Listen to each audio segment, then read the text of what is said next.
I think we did 10% this week. So like we're Hey, rolling. don't jinx it. We have one more day. We came right back up like 2x that loss that we just got, but we profited it, and now we're at like 10K for the month. So this trade looks really good. Do you even throw that in, or do you just let your portfolio ride?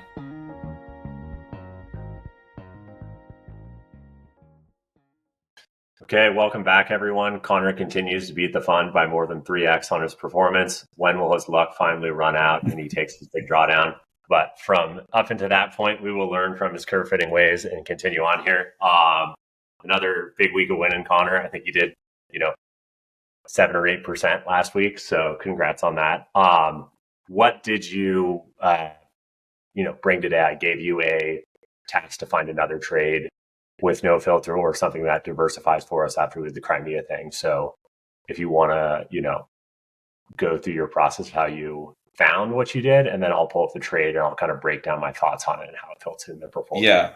So the process of what I found, like what I began to even, where I even started, to be honest with you, is I just was diving into, first I just started to think of what would be a good trade to have no filters on. And I thought one with a completely like non-directional trade whatsoever. It's not. Yeah.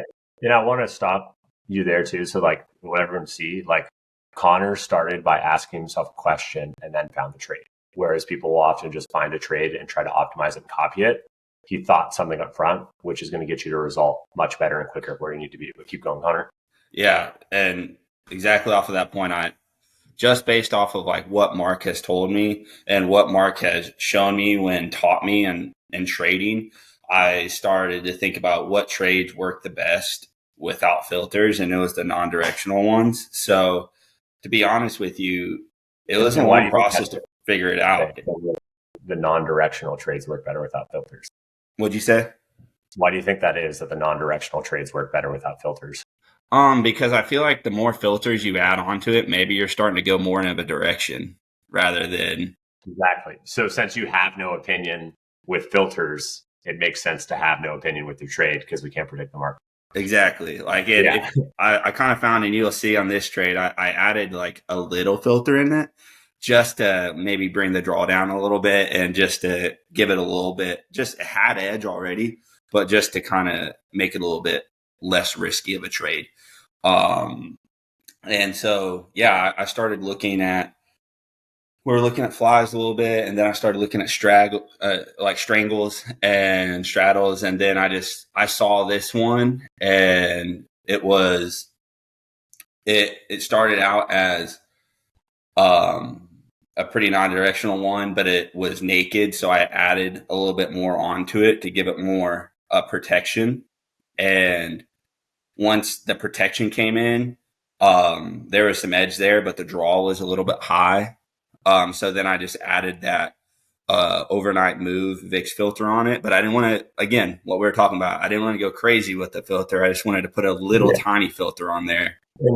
And we can break this down now. So the reason I'm okay with you having a filter on this is because we do all in it open when the VIX opens up. So even though this has a filter on it, we're still taking a position every day. We're just choosing which side of it we're going to be on. So we're not filtering out entries. We're just exercising our opinion on different sides of entries. So this is fine. And then by doing this, we're able to proposition our buying power twice, basically. Yep. So if the VIX opens up, we'll trade the credit trade. If the VIX open down, we'll trade the debit trade. And other than that, there's no filter or whatever doing on it. The other thing too is I know we talked about diversification. So Connor has a curve fit trade, Connor has an open trade, Connor has an afternoon trade, Connor has an overnight trade with the calendar. And now we've added a long ball trade. And with this long ball trade, we also now, even though it has a filter, are taking a trade every day at the same time. So he did a great job of choosing this massive diversifier. And again, because we're asking ourselves the right questions, I already know this is going to look good when we input it in Connor's portfolio spreadsheet again, because we're basically increasing the time velocity of money, the time we overpin that money. And then also we're now diversified with long ball, which is going to be like a huge benefit when we come off to it. And you can see here is like max winners and max losers are, 1-to-1, which is more similar. And average winner to average loser is also pretty close to 1-to-1. So this improves. My next question here for you, Connor, is looking at this and seeing this is the sizing of it. So what do you think are kind of the differences in regards to your thoughts on sizing? When we have a credit trade like all in and open, that's a short condor or a short strangle synthetically. And then we have a trade like this, which is a long straddle or long condor or, long fly synthetically. Yeah. So what do you think the biggest difference between debit and credit trades are? Generally, credit trades are going to be higher win. So all in and open is probably Makes like sense. an 80% win rate. And then you're going to have quite a bit larger losses than you do have wins. And it's going to require more capital. So that trade that's 50 wide requires $5,000 of capital. And on average, I think, let's say it makes $100 a trade or whatever. Now with this trade, it's only requiring, roughly, let's call it 2,000 is the most capital. So let's call it 1,500. And it's making more money on each current. So it uses, 1/3 of the capital and makes 1.5 times more per trade. However, the road, it's pretty straight, but it's a little more rocky. So this trade is more capital efficient and our average win is larger than our average loss, but we can go on longer losing streaks because of our win percentage is lower. So kind of a way I like to think of this in terms of how it can help us is like one contract of this debit trade risk and reward is not equal to one contract of our credit trade risk to reward. Makes sense. So it would be, how do we determine how many contracts we should run of this debit trade comparative to our credit trade? So each day we're taking the same amount of risk. And the concept kind of here is we would pick an arbitrary number. Let's say it's like $1,000 or something. And we'll call that like one R value. It's worth $1,000. And I'll pull up like an all in and open trade too, so we can bounce back between them and kind of see this. And we'll break it down in real time, basically for everyone here. So I'll pan back between these two screens here.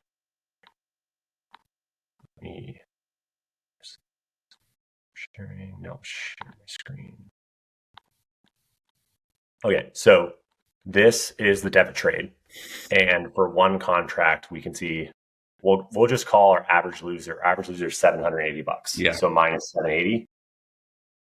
And then if we go to our all in and open, this is on each side. So we often only use it one side. And then our average loss is minus 584. So this is actually different than I thought. Is the all in and open loses less each time. So, we're roughly collecting $1.50 on each side. So we can minus $1.50 from this. So we'll call it, roughly 420. So our average loss is 780 versus 420. Okay. 780, 420. So looking at this, if we wanted to take the same sort of risk every day and we have an 85% win rate here and a 68% win rate here, this one's worth 780 per trade it loses. This one only loses roughly 420. Do you see how I got the 420? Because we're trading two sides. We don't lose them. Okay.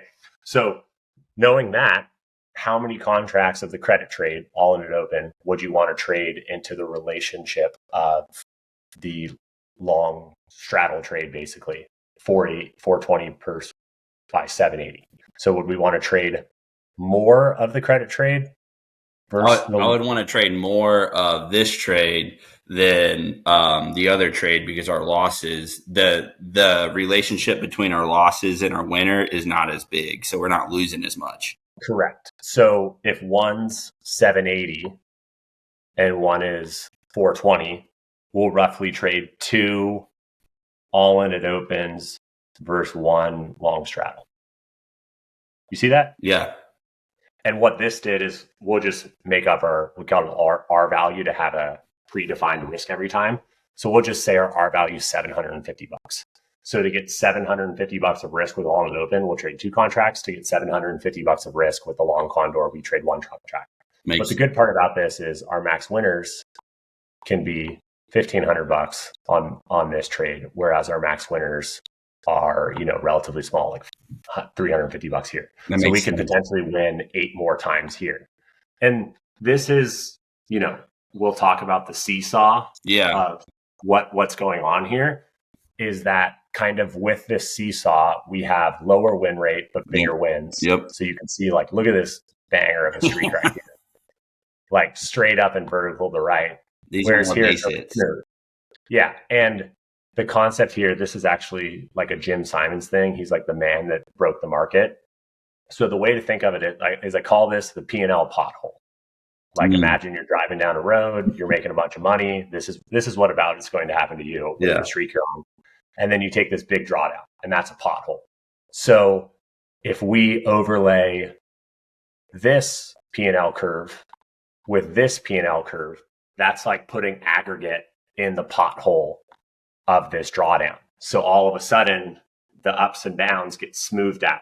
Yep. Like the credit trade is like the road crew, and this trade is actually going to drive more profits. So for like one lot, you made 41 grand here, and for one lot, you only made 27 grand here. Granted, we're going to trade 2 lot of this one, but that just kind of shows, comparing these two P&L curves, how you make money. And look, this one has been flat, so it hasn't really been losing, and then this has been ripping.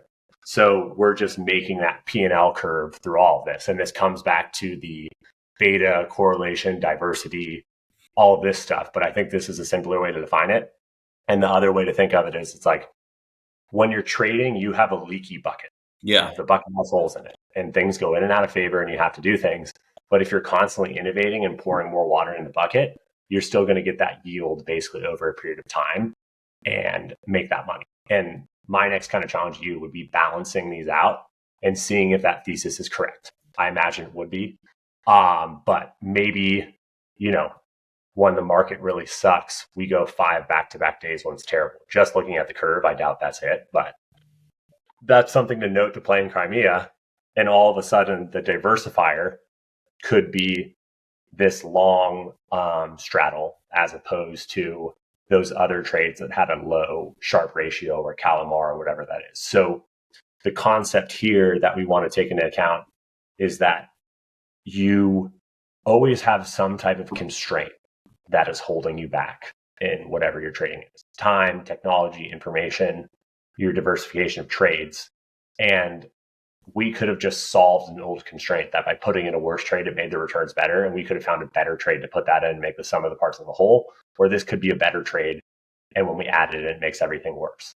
But this thing of the constraint can also be done from incremental degradation. Whereas, girl in a hot red dress walks by, you look at her and you follow it, and you forget doing what you're supposed to do. Whereas we can add something that's better by itself and makes the next iteration of higher quality. But if we keep doing that 4 or 5 times down the road, we can end up with a portfolio that's significantly worse than before we made the first change.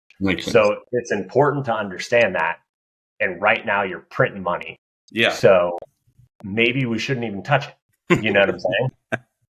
Yeah, that's why I was going to ask you, like, our strategy is working really good right now. So at what point, from someone that has managed funds for a really long time, you're like, hey, do I not even touch this strategy? I mean, we literally, I think we did 10% this week. So like we're rolling. Hey, don't jinx it. We have one more day. Yeah, don't jinx it. We still got a day, but like when even we were talking about zigs and zags last week, like even we had a little zig the other day, and then we came right back up like 2x that loss that we just got, but we profited it, and now we're at like 10K for the month. So this trade looks really good. And I think everything that you said makes sense, that like, I think it does fit really well in our portfolio just because it's an everyday trade and it does trade. It has good performance so far. But do you even throw that in, or do you just let your portfolio ride? We throw it in because it increases the time velocity of the money. Right. I've said that before. You're aware of what that is. Yeah. Explain it. What is the time velocity of money? Is it just like the more occurrences, basically? Yeah. So like if we can make, let's say, 10% on every dollar we sell, but we can only sell it every other day. Makes sense. We make 4% on something we can sell every day just through the compounding, since we're size large, is actually going to outperform that 10%. Makes sense. So the fact this is trading every day, we're missing out on not putting this in because this is an everyday trade that we're. If you look at that, we'd probably be up 15 grand if we had that in. Makes sense. Makes sense. You know what I'm saying? So you see this as an opportunity, like, hey, you don't see this as like, all right, I'm winning right now, let's not touch it. Like, hey, this is opportunity to increase our occurrences of winning. So let's put this in our portfolio because we don't have it in there already. Correct. And then when we're going down the diversity curve, like 1 to 2 huge benefit, 3 to 4 huge benefit. And then like mathematically, the difference between 15 and 1,000 is 0. So there's like a diminishing return. We have to think there's a curve and then the curve flattens. So like we're still going up this curve. And the way to think about this is it's like what we've been doing has been working. It looks like it's a strategy that's going to be in favor in this Trump type tariff environment. Yeah. However, like it's going to go out of favor, and we're improving our process by walking up this curve because we know it hasn't flattened out. So even though we may not get the feedback on our P&L, we have that spreadsheet to put it in and use objective numbers to bounce it again. So like I call this spreadsheet therapy, where like we look at the objective numbers. We know this is a higher quality product over 3, 4, 5 years.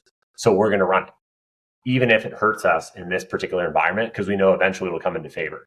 And that's the same idea with the time velocity of money, is like, if we can do this over years consistently, even if our average return drops from 15 to 10%, if we never really get below like a 5% return over the longer term, we're going to compound more into that. So it's a paradox. We're taking less risk and we could be making a shittier product, but by having the portfolio within itself, it's going to compound to a higher degree. Makes sense.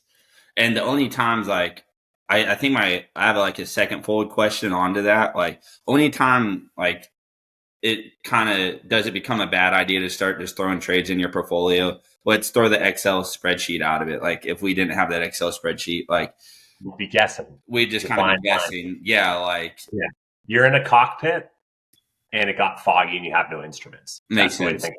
Like the way I like to say is like your portfolio should report out to you how you're doing and what your results are. Wow. You should not be checking it on your portfolio. Makes sense. It's the opposite. So like it's all fine and dandy now. We got 3 strategies. We're like, we know the weather's going to get bad. And when the weather gets bad, the worst thing we could do is freak out and panic. It's like being held underwater. But if we've done our training and we have our instruments and we know where to go, we're going to get right through that storm. And this is completely off tangent, but I kind of like this thing. So cows and buffaloes in like 1850, there was like 50 million buffaloes and 5 million cows. And today there's like 50 million cows and 5 million buffalo in the United States. And the difference between cows and buffaloes is that when there's a storm, the buffaloes walk into the storm because they know by walking into the storm, the storm will pass faster, whereas cows basically stay put and sit scared. And I think this is also a very good analogy for life and men in general today, that in the olden days in the Wild West, men used to charge into the storm to get through it and figure it out. Yep. And now a lot of people are steers, which are castrated cows, which is what the US is now, which is flipped from buffaloes to cows. And they just sit there waiting for something to happen. So we are going into the storm as buffaloes with our portfolio, and we're going to work through the process of it till we get to that curve point. And I think for our portfolio size, now that we're doubling it, it'll be 8 trades at 60 grand and it'll be 12 trades at 120. And then we're going to do that in perpetuity. So this will be adding 7 trades into after we put this one in. I think this is our 6th, but yes. Think this is our 6th. What is the next 2? What's the next 2 that we're looking at? I guess you're coming out to Austin, so we'll look into that and do it. But I think focusing on end of day, because we're a little capital constrained now, we're losing a lot of our buying power. Whereas for a 50 wide spread in the morning, we may be buying a 25-cent wing, which if we're selling a $2 option, we're buying 25 cents of what we think is expensive by selling a $2 option. Whereas at the end of the day, if we sell a $2 option for 50 wide, we could probably buy a 10 wide wing. So we're getting double the leverage for half the price. Buy one, get one free leverage. Awesome. Yeah. I'm excited to dive into that. That'll be exciting. Okay, sweet. You got anything else? That was everything I had for that. Thank you, man.